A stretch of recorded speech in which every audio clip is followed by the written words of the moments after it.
Olá, seja bem-vindo ao treinamento para o terceiro encontro dos encontros para uma nova vida. Que bênção poder caminhar junto com você. Hoje nós vamos te preparar para um encontro que fala sobre como ter uma vida vitoriosa. Que o Senhor use profundamente a sua vida na vida das pessoas ou da pessoa que você está investindo. Qual que é o nosso objetivo nesse terceiro encontro?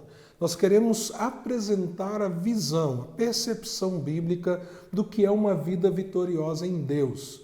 Enquanto as pessoas, de um modo geral, entendem que esse tema está atrelado a sucesso, dinheiro, reconhecimento, oportunidades na vida e assim por diante, nós teremos a oportunidade de mostrar que em Deus uma vida vitoriosa está atrelada a uma percepção de propósito e satisfação que só Deus pode construir.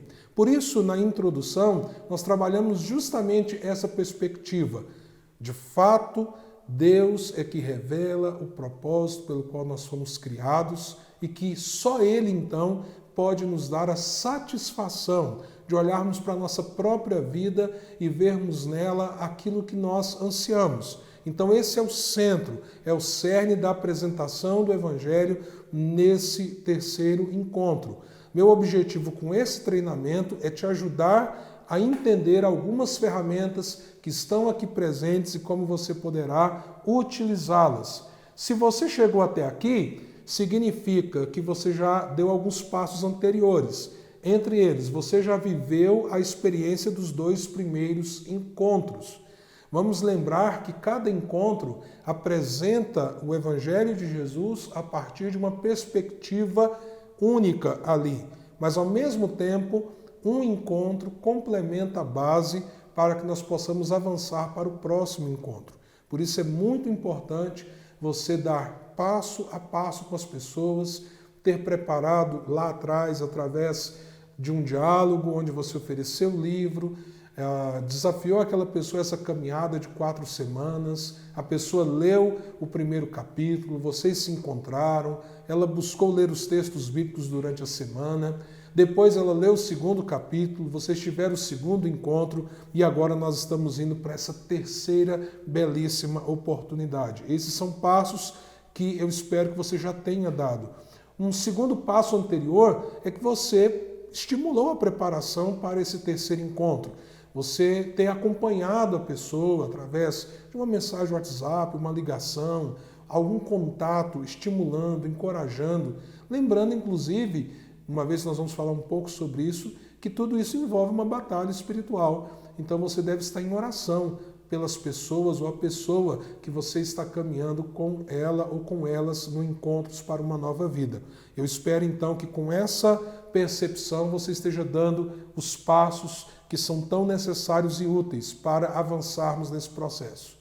Nosso conteúdo, o que a gente vai trabalhar nesse encontro? Então, como eu disse, primeiro conceito de propósito e satisfação em Deus, como sendo o princípio bíblico de uma vida abundante, de uma vida vitoriosa. Ou seja, não é aquilo que a pessoa pode conquistar por esforço próprio, mas é aquilo que Deus concede a ela no interior da sua vida, é que lhe dá essa percepção de vitória. E nós então trabalharemos o princípio também de que para a nossa vida ter esse propósito e satisfação, é necessário que nós tenhamos percepção do controle que o Espírito Santo deve ter sobre nós. E aqui nós trabalhamos com uma ferramenta simples, mundialmente conhecida. Talvez você não tenha ainda ouvido falar em Bill Bright. Bill Bright foi o fundador da Cruzada Estudantil Profissional para Cristo.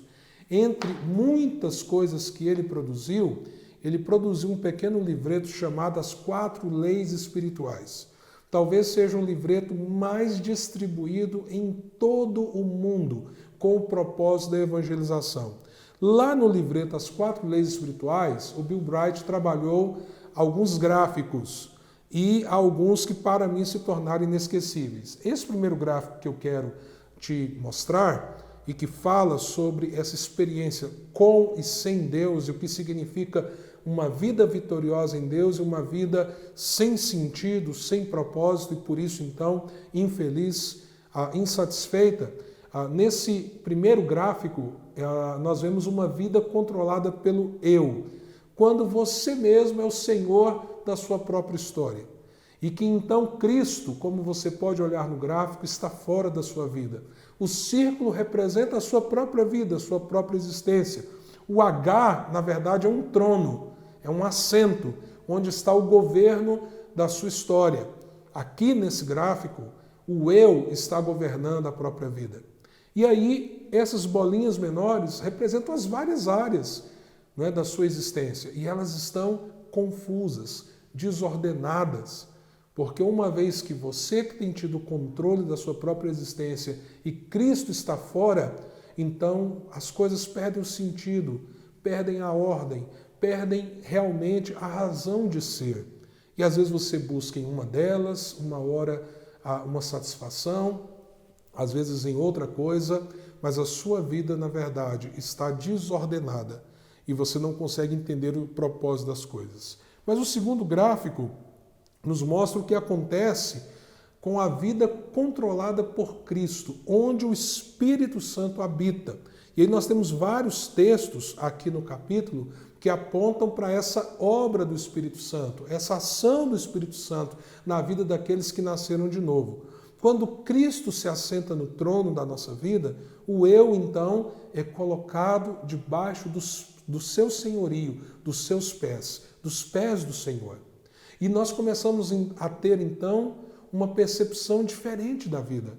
E entender que aquelas várias áreas, elas precisam estar debaixo do governo do Senhor Jesus. E aí Cristo ordena as coisas, nos derramando dentro de nós uma percepção do propósito pelo qual existimos, para que nós fomos criados. Então, há uma coisa muito importante nesse encontro que você terá.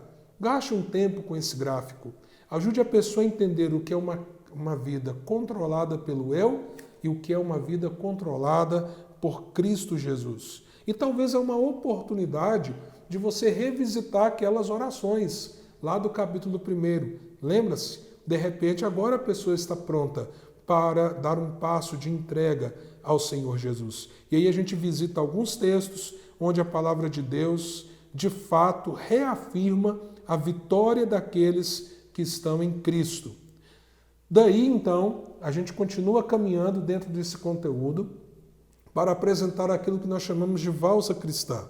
E isso aqui pode ser algo tremendo, não apenas para alguém que você está ajudando a conhecer Jesus, mas para você que já tem Jesus como Senhor e Salvador.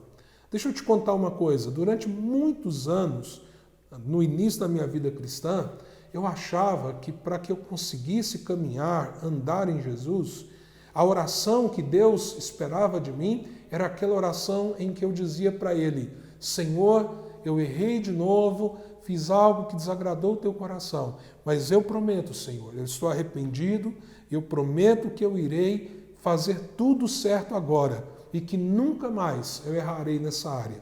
Talvez você já fez essa oração. E você sabe o resultado. A gente volta a pecar, a gente volta a errar. Então, como que a gente renova a vida em Deus? Uma vez que o maior inimigo da vida com Deus é aquilo que o pecado produz em nós. Então, a gente tem que aprender a dançar a valsa cristã. E a valsa cristã nada mais é do que aquele mesmo princípio que nos salvou, agora sendo aplicado dia a dia na nossa vida. Lembra do capítulo 1 que fala sobre o novo nascimento? O que a gente fala? Que é necessário quebrantamento, arrependimento, é necessário crer e é necessário se entregar. Essa é a síntese do capítulo 1, não é verdade? Que fala sobre o novo nascimento? Pois bem, andar com Jesus, debaixo do governo de Jesus, com o Espírito Santo que habita em nós, significa sempre se arrepender, sempre crer e sempre voltar à entrega através da obediência. Não significa que você perdeu a salvação sempre que você pecou, mas significa que a sua comunhão E essa vida vitoriosa em Deus é sempre renovada por esse caminho: arrependimento, fé, obediência. Arrependimento, fé e obediência. E aí nós avançamos um pouco mais, está aí o quadro, né? A valsa cristã. Nós avançamos um pouco mais dentro do conteúdo, apresentando quais são os nossos verdadeiros inimigos. A nossa luta não é contra as pessoas, mas é contra Satanás, o mundo e a carne. Quem são esses inimigos? Uma síntese. Satanás é um ser, e junto com ele há milhares de anjos caídos. Então há uma luta espiritual verdadeira. Nós precisamos lembrar as palavras de C.S. Lewis sobre a questão espiritual, da guerra espiritual contra Satanás. Ele diz que Satanás, ele celebra tanto o cético quanto o feiticeiro.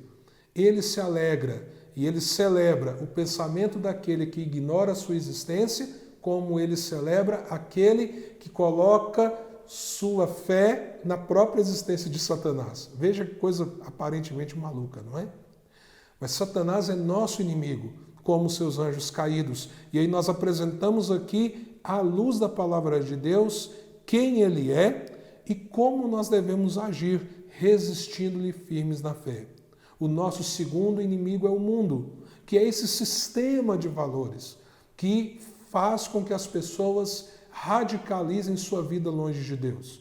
Talvez nós nunca vivemos radicalizações em termos de visão de mundo, de filosofia de mundo, como temos vivido agora, não é verdade?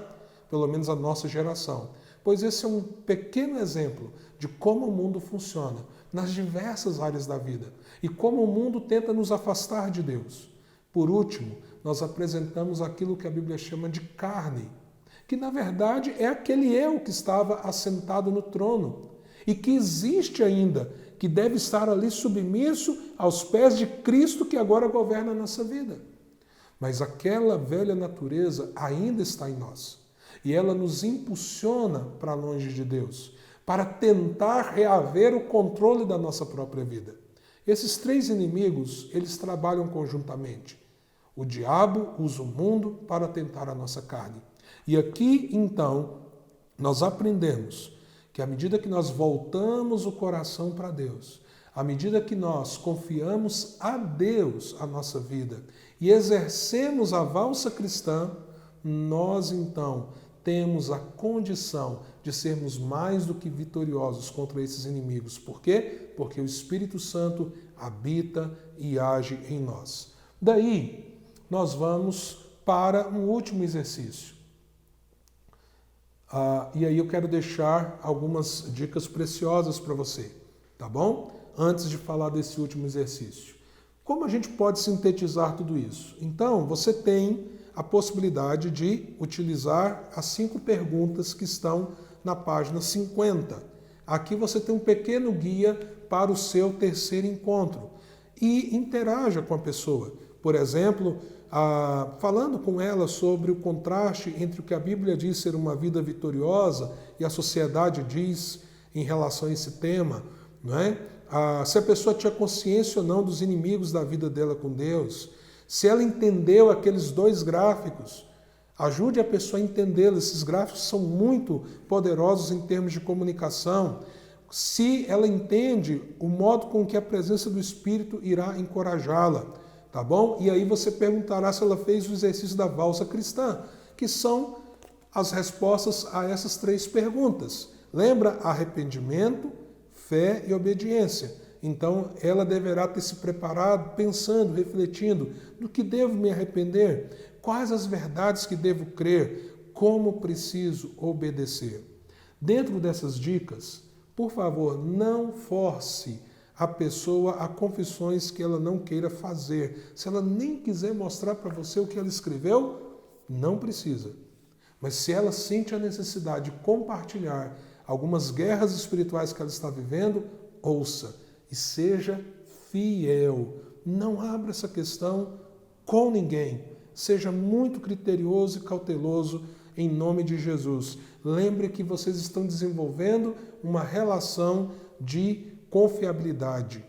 E aí você precisa, então, ser muito discreto com aquilo que talvez alguém abra sobre a sua vida pessoal, compartilhando as suas lutas com você. Ouça, então, nas 3 direções. Lembra das 3 direções? Nós falamos lá atrás o que Deus está falando através daquela pessoa. Então, ouça.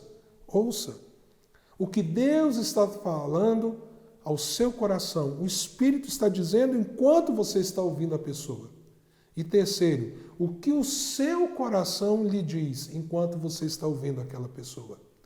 Lembre-se que os encontros para uma nova vida, o maior desafio não é ter a capacidade de falar. O maior desafio é ter a capacidade de perguntar e ouvir com o coração aberto. Creio que essas dicas lhe ajudarão muito nesse encontro. Lembre-se, o capítulo fala de uma vida vitoriosa e fala de batalha espiritual. Há uma batalha espiritual em curso à medida que você está compartilhando o Evangelho de Jesus. Que Deus então guarde você, mas que você também entre em oração por aqueles que você tem sido instrumento da graça. Que o Senhor assim te abençoe. Nós estamos agora no nosso penúltimo encontro e eu espero que nós possamos nos encontrar no próximo vídeo, onde nós estaremos apresentando algumas dicas, um pouco do conteúdo e te ajudando em relação ao 4º encontro para uma nova vida. Deixa eu orar com você antes de nós nos despedirmos.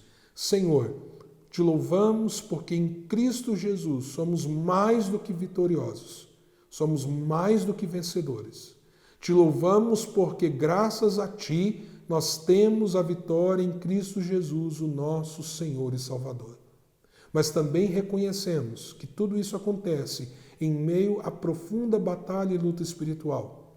Pedimos que o Senhor mesmo, com a Tua boca, repreenda os nossos inimigos. Que o Senhor, ó Deus, nos dê resistência contra Satanás. Que o Senhor, ó Deus, nos dê discernimento contra os sofismas, as mentiras desse mundo. Que o Senhor, ó Deus, nos dê força para fugirmos das tentações da carne e que assim possamos viver para a glória do Senhor.